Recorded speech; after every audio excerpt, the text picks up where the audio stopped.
And it was exciting to be able to hear the speaker before I spoke, who detailed just some of the key smoking guns and bullet points and red flags concerning industrialized election fraud. In 2002, elections were held in Iraq, and guess who got 100% of the votes? Saddam Hussein, of course. No big surprise there. But nothing like that could ever happen in our country, right? Well, what if I were to tell you today that virtually any hacker with a laptop could hack into the electronic voting machines that are being used in most of the states across our country, that are going to be used by 50 million Americans in November while they're voting for president, adding votes, and changing the final tally without being detected. The work that you heard earlier being spoken about with the electronic voting machines is very, very serious. This is the arrogance of government. And you can see that they're getting more and more arrogant, more and more aggressive. And that's been the norm throughout history. Governments are tyrannical, powerful, ruthless people always seek to get into positions of greater control. That's just been human history. But somehow, the mainstream media, mind washers over the last 50 years, have convinced the general public, the middle class namely, that government is nothing but good. It never does anything wrong. Anybody that questions it or wants to limit it is crazy. The law enforcement handbooks and manuals and the videos I've been sent by police of what FEMA and Homeland Security is teaching them, doesn't matter if it's Democratic administrations or if it's George W. Bush, it's horrible. They're saying that if you question government, if you get involved, if you speak out, you're bad. And that's a classic example and a key indicator of tyranny out of control. Well, one of the things that I think we need to rely on is, the fact that there's a long tradition in America separating the military from the police.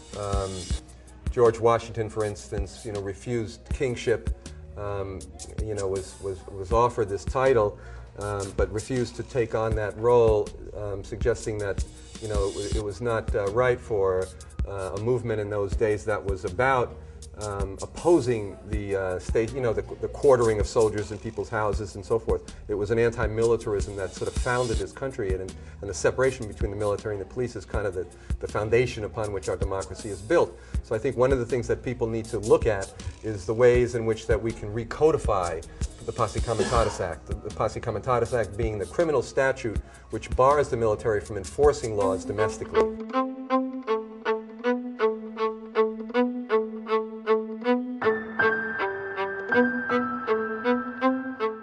Austin, Texas is known as the live music capital of the world. And Ozomatli is a Grammy Award-winning band that has no history of causing any problems. They came to Austin, their venue was totally jam-packed. In the middle of their set, the fire marshal requested that they help get the crowd outside because it was overflowing. When they did that, police from outside rushed in on them and said, "Get people back in the bar. Don't have them come out on the sidewalk." This was all caught by tourists on tape as they peacefully complied. But the police were already in that mad dog mentality and began assaulting the crowd with tear gas and then arresting members of the band, including the manager, and charging some of them with felonies, despite the fact that nothing illegal was caught on tape and no one resisted them. This is becoming a very serious pattern, not just in Austin, Texas, but around the country. I went to Cuba, for like 10 days. And this is supposed to be a dictatorship, truly, uncut, and I was walking around pretty drunk on Cuban rum, and a Cuban police officer totally treated me with like a respect and a help that I would have never gotten in LA. So what you're saying is, as Americans, and I've experienced this, we think we're free, but we go to foreign countries that are supposedly dictatorships, and they're freer than we are, and the police treat you with more respect than we get here in this country. Well, I don't know if necessarily freer would be the actual thing. I think it's more of just how police are viewed and how they're trained and how they actually work in that particular society or in that particular country and culture.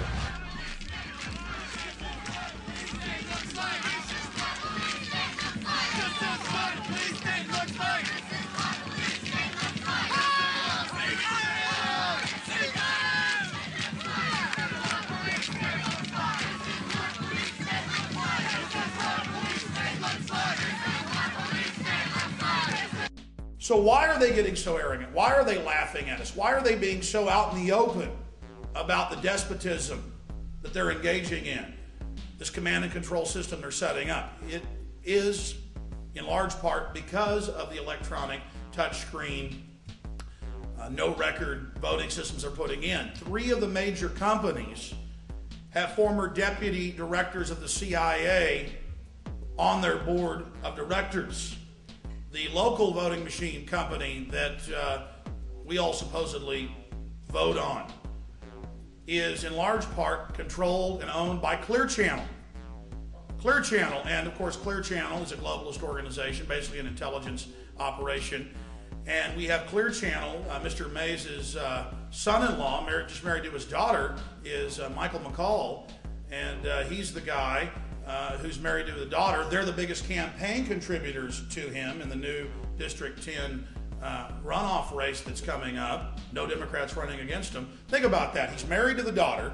The Clear Channel is the biggest contributor to his campaign, and they own the electronic voting machines.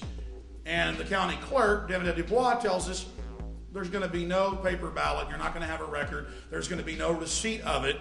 And why would you don't trust us, she says? Well, no, you just got caught in 1998 double counting ballot boxes, falsifying signatures, and breaking safety seals. But the state board looked at it and said it was all a complete accident.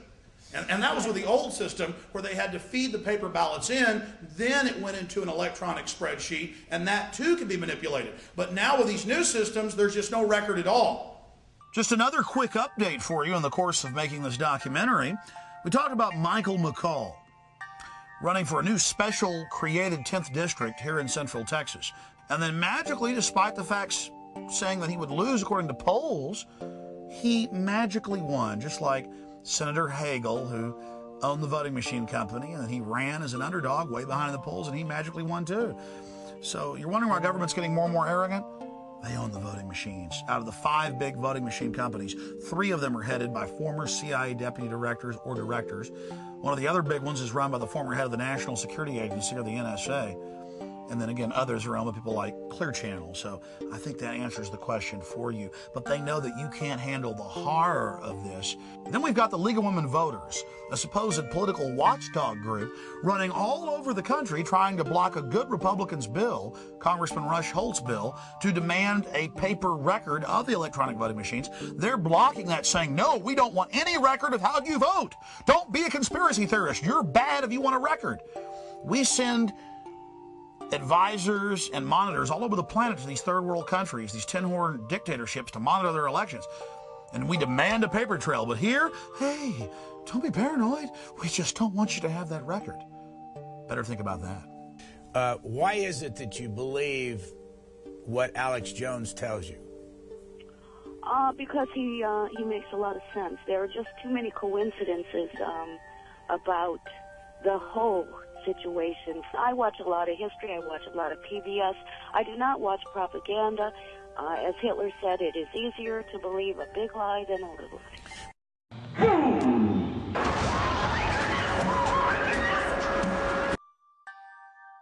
A lot of you have already instinctively known that something was wrong on 9/11.